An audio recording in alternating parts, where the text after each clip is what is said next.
we didn't have full days. We have one full day to gather things and get things together and have enough time to plan the unit because we have the entire day. So. Or maybe even a little bit on our teacher work day at the end of the 9 weeks. We would try to get together, but there wasn't usually time set aside or a lot of time to meet like we do now. Then a half an hour with PLC, which is a half an hour is never very much amount of time. Right.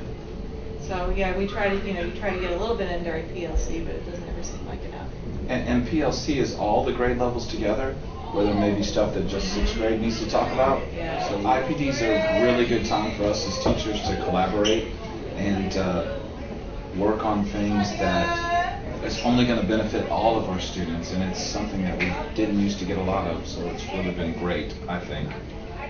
Well, we get into the room, and among the first things we do is we look at past work from prior weeks, prior to the session. We go through a mini task that we devised, which is an activity that we design as a group that we give, usually on the exact same day. Everybody gives the same task, and then we're able to assess progress, see how everybody's doing, see how all our students are doing, and it allows us to assess where they are with certain skills, how they measure across certain standards.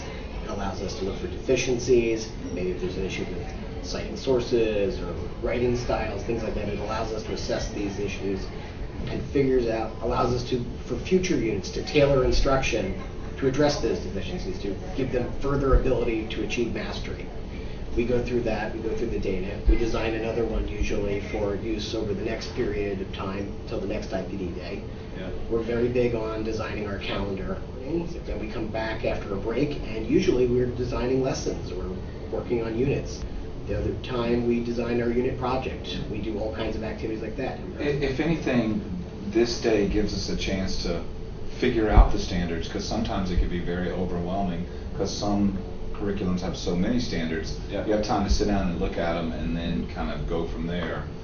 We've actually sat down with our standards teacher on many occasions. She sat in on She various sits in on parts. it quite often. We also use the opportunity for learning from each other. Watch one of their teachers with a presentation on how to use Edmodo, and we've seen in the past different technology tools and videos that we could use, all kinds of stuff. So it creates a day that everybody gets something out of it.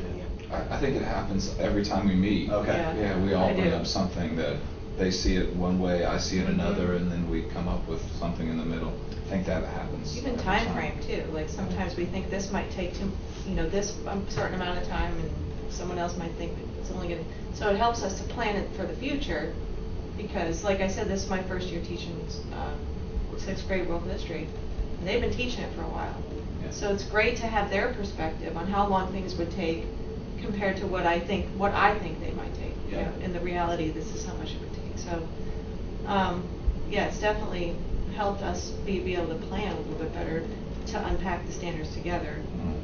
And it's nice to know where you can trim some of the materials, what's more important than others. Mm-hmm. It's really nice to have resources that allow you to say, okay, I don't have to hit this as hard as this item. This one's going to be more important. Yeah. And awesome. from experience also, where do the students really thrive relative to other materials? Some things they really take off, and others they go, well, they're going to have a little trouble with this. It's nice to see where those things are coming. It's excellent to have that kind of Able base to plan knowledge. for it.